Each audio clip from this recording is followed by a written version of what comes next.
Oh, I mean, it's not ideal, but I mean, you gotta play with it. So I'm glad I'm able to just be out on the court at this point. So Is it any different from the first one you had, the way you kind of wrap it, or anything like it's just a little like bigger and a little bit thicker, just because it's a surgical brace this time rather than the ones I've had in the past. But again, it's just something I have to try and get used to. How do you just look at this time around the team right now, where kind of a little break in the schedules or anything you're trying to kind of hone in on or adjust or anything like that? I mean, at this point, we got to figure out how to get better on both ends of the floor. I think on both ends, I feel like we're missing something, and it's obviously not clicking for us right now. So, we've had a lot of time, a lot of practice time these last couple weeks to try and figure it out. So, we have a pretty tough stretch ahead before Christmas. In your opinion, what are they missing? I think offensively, it's just we don't really have much continuity. I think we get to one action and then it just ends up in an isolation and then a tough shot. And then defensively, it's just being able to communicate, being able to keep teams out of our paint, and then getting offensive rebounds and making a second effort. I think the teams that are really good do those things, and we haven't done that so far this year. Other than your hand, how are you feeling? Like, is there any other things lingering right now? I'm good. I mean, I just had a little bit of a neck issue the last couple of weeks, but I mean that's just part of the NBA. You got to play through stuff, and I think at this point I'm just happy to be back on the court after missing the first month. So how much are those things like maybe impacting you on the offensive side? I know you say you want to play through it, but like just from dealing with the hand, dealing with the neck, whatever you got going on. I know you're wearing that shoulder thing. Yeah. I mean, how much is that impacting you at times? Yeah, I mean it's not fun when you're all taped up and all that stuff on both of your arms. So, but I mean, for me, it's just I gotta try and find a rhythm with that stuff because I mean I've played through injuries before. So, I mean it's no excuse. I just have to try and find my rhythm that I lost during that first month of the season. Keegan, you guys have dealt with just one thing after another. What do you think this could have looked like through 25, 26 games if you had been at full strength, especially with you and Domas? I mean, yeah, we've hit the injury bug pretty early. I mean, Domas missed.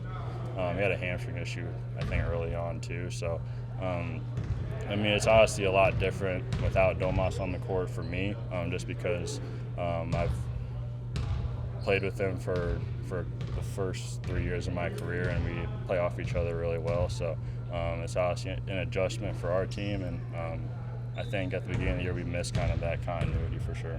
You see he was shooting with Nick over there and just him going through the rookie experience, something that you've obviously done not long ago. Is there anything you kind of stay in his ear about as he kind of goes through his rookie season and goes through the trials and tribulations? Yeah, I mean, my rookie year was kind of at a good spot when it just came to record-wise, making the playoffs, things like that. And he's kind of in a different boat with this team. So for me, and just, I mean, talking to him, just he's worked out with me a lot over there, and just trying to be consistent.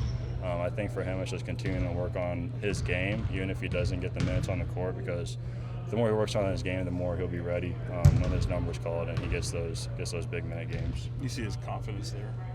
Yeah, he's fine. I mean, it's obviously he's in a tough situation with what we got. So for him, it's just trying to get as many reps as possible. And I mean, he's a really good player. In training camp and the preseason, I thought he looked really good. So I mean, for him, it's just getting those reps on the court. Like you mentioned, you haven't really been on a team that's struggled to this extent. What's that been like for you, just mentally dealing with all that in the day-to-day process of it? Yeah, it sucks. I haven't been on a team like that has lost this many games, and I don't even know how long. So even in high school and in college, so it's not ideal. It's something that's really new to me, and I don't really like it.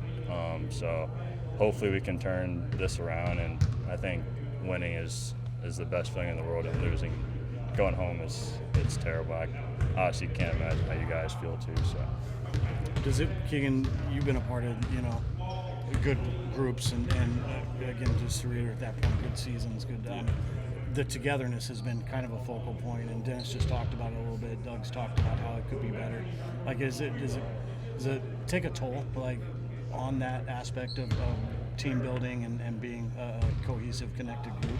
Yeah, I think especially when your team's not, I mean, for me, is not as together as the first couple years that I've been here, and then you stack on the losses and then just the turnover. I think it obviously takes a toll on everyone as a team, and when you're coming back to practice and you're losing games and guys aren't on the same page, it's obviously not an ideal scenario to be in, but you got to figure it out in the NBA because there's teams that have gotten to the playoffs that have been like that, and yeah, it's just something you got to figure out.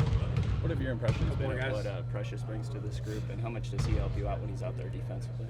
Yeah, I think he's been really good, especially not being here for training camp. I think he brings a really good dynamic of us switching 1 through 5, and we've had games where he's been at the 5 and I've been at the 4, and we've been able to close out games, go on runs, things like that. So he's helped me a lot, being able for me to guard, or for him to guard bigger guys. Like he was on Julius last game, and I was able to guard a wing. So yeah, he's helped me specifically a lot. You gonna watch the NBA Cup tonight? See what Fox is doing?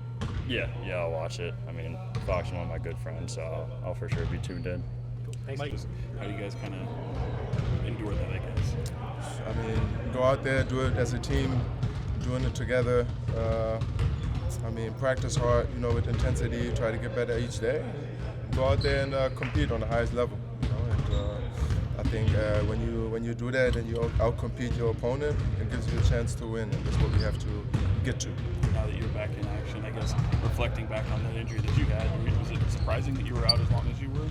Yeah, I mean, I could have been out longer, I think, but I want to be out there. I want to, be there for my teammates, for the organization to win games, and at the end of the day, everybody dealing with something. It's 82 games in like 6 to 8 months, but I'm back and available and try to win games. Does it feel like you guys could be in a different place if the injuries not, hadn't though. hit you so hard? I mean, the reality is where we at right now, and we just try to get out of it. Good thing about the NBA, we got 82 games. We can stay together, get better each day, and try to, get some wins now. And, basketball, sports, injuries happen. You don't want them to happen, but now we just gotta, have the next man up mentality. Go out there and compete. Domas is due to be reevaluated any day now. How much you guys looking forward to getting him back, and how much can that help? Anybody who is a guy who plays and gets minutes is valuable right now. And Domas, I mean, we know what he does on the floor, and of course we forward or happy to get him back soon. Hey Dennis, how you feel about Precious? How he has adjusted, playing with you guys? Yeah, I played with Precious in Toronto. I mean, he compete, give us a 4 and 5 man who can play the 4, the 5, who can roll, put pressure on the rim. He helps us. So you gotta, keep doing the right things, and we're gonna be better. Would you say he's one of the players that has been playing consistently for you guys? Yeah, I mean, we go out there, try to compete on the highest level. He contributed, of course, a lot to this team. But I think everybody is just try to go out there and try to win. Where do you feel like just maybe the spirit of the team is right now? You've had a chance to see him both on the sideline and now being back in action yourself. Yeah, like I said, we got to come together. We got to do it as a team. If we do that, we've seen that we can win games. And the other way around, if we don't do it, we're losing games. And we got to get back to winning days. That second unit has been a bright spot for you guys. What's working within that unit that you're leading? Just playing fast, moving the ball, having fun, playing together. When you're sideline there and you get a chance to watch as many games as you did, a different perspective there a little bit, what were you seeing from the group? I mean, doing it together, play fast, all the things we talked about in training camp, what we wanted to do. And I mean, like I said, some days we do it, some days we don't. And we just got to get back and consistent with that work to play fast. Dennis, when you talk about you guys needing to come together, like what's standing in the way of you guys being connected as you want to be or need to be? I mean, I just know the national team days, we just being together off the court, when we're on the road, eat together, doing the little things. I want to find out what Precious went through in his life, all my teammates. I think that's where it starts. Being together, enjoying being together, enjoying being on the floor, going to war, or going to win basketball games, compete on the highest level together.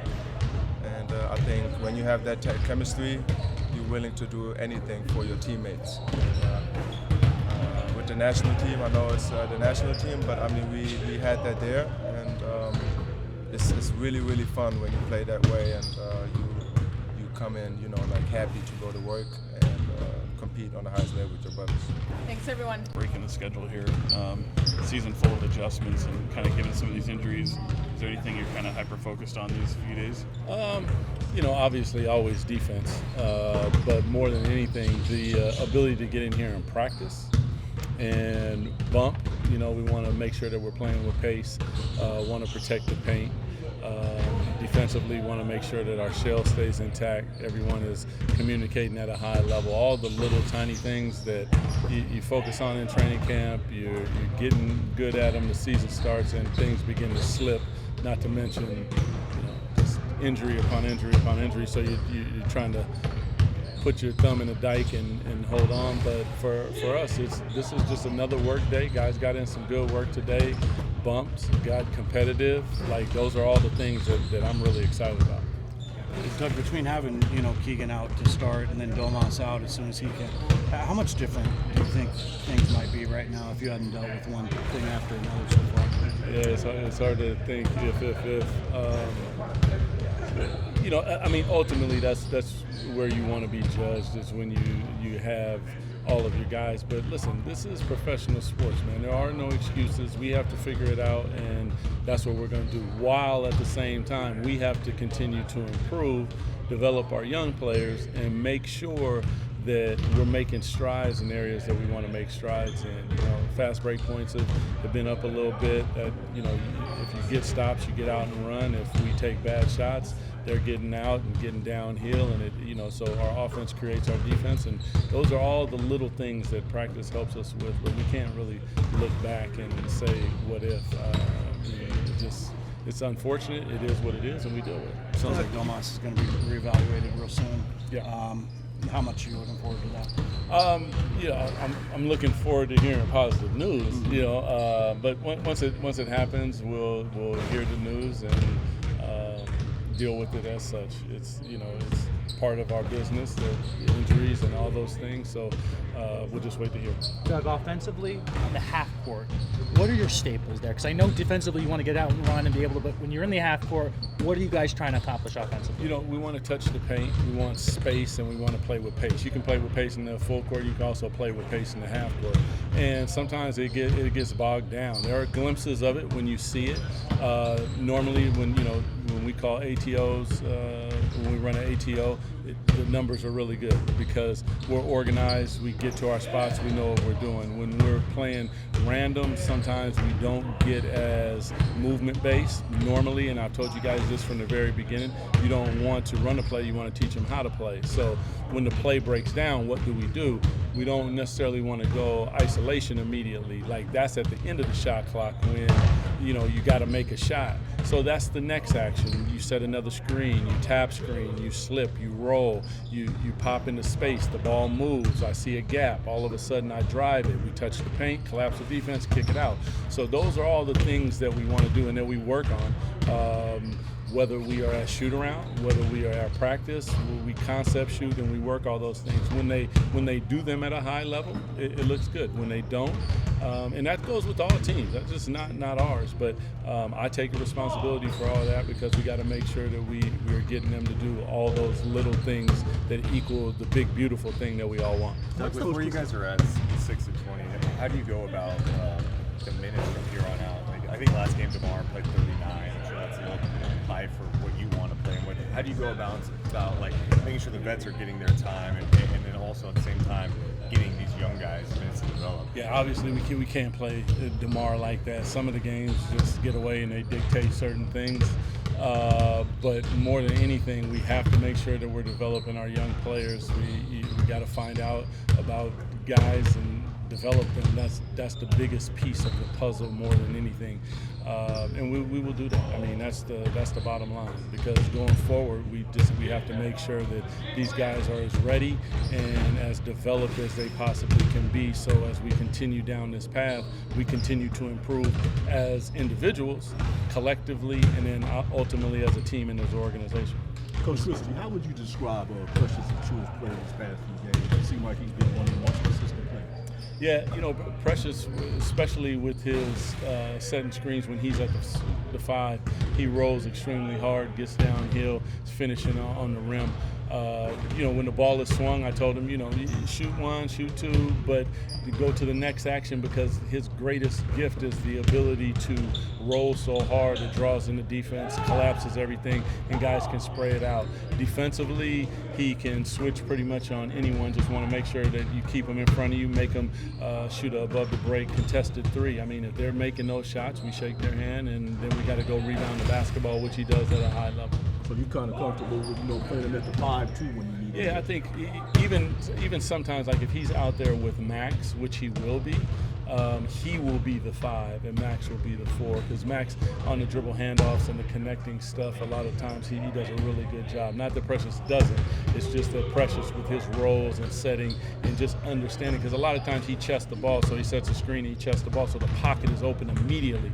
And Max sometimes rolls like a slip roll, and the pocket's not there, because as I come off as a guard and I see your back, I know that you don't see me. It happened with Dennis the other night. Dennis had to kind of throw a looping pass in the lane as opposed to a quick pocket, which he would have been on the rim dunking. He threw the looping pass, and now he got to the rim and Julius Randle was there. It only takes a split second, but those are the little things Precious is really good at. I know you kind of, just your makeup, you feel every bit of this slow start as some of these players kind of wearing it themselves. Is it forced you to change any of your approach to the way you go day to day, week to week, and maybe just the overall challenge of navigating those kind of landmines? It can sometimes, because you feel it in the game, and I know that they feel it as well, because they're not trying to get off to slow starts. It just, we got to stay true to the principles of the things that we want. We want to set screens which create an advantage. Now we touch the paint, we collapse the defense, and then we spray the ball. Now when we collapse the defense and we don't spray the ball, now it's usually a bad shot. They get the rebound, they're out. And what we're seeing a lot of times in those first quarters is some of our, not even bad shots, but just bad possessions, which can lead to bad shots, all of a sudden lead to jailbreaks, and all of a sudden we're down 10 before we know it. When we're doing it the right way, and sometimes that is the thing that we have to do. We have to slow it down and make sure that we get into something, because every time that we get into one of our actions, we get a pretty good shot, and we have shot makers. It's when we just get out and either it's a turnover, it's a bad shot, which creates a 2-on-1, a 3v2 going the other way, that puts us in a bad spot. When you talk about developing the young guys, as you did a moment ago, how much of a organizational discussion has that kind of become in terms of looking at the big picture?